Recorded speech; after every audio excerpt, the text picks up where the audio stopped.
Hey there, Titans! Today I will show you how to manage your Titan project runtime version. You can have a separate version for your published version and for your builder version.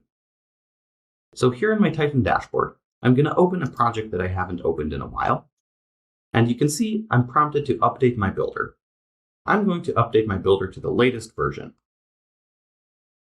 Now my page refreshed, and if I head over to Project Settings, Runtime, I can see that my publish runtime is currently original because we didn't publish yet, but my builder runtime is latest. Let's hit Apply, and let's head over to Publish. When publishing my project, I will be asked if I want to publish the original version or the latest version. I'm going to publish the latest version.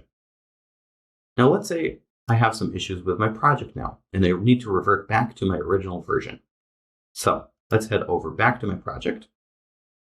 I'm going to go back to my project settings, runtime, and here I can revert to base. This will revert both my builder and my published version back to the original runtime. I'm going to click on yes, apply, and the page will refresh, and I get the prompt to update my builder again.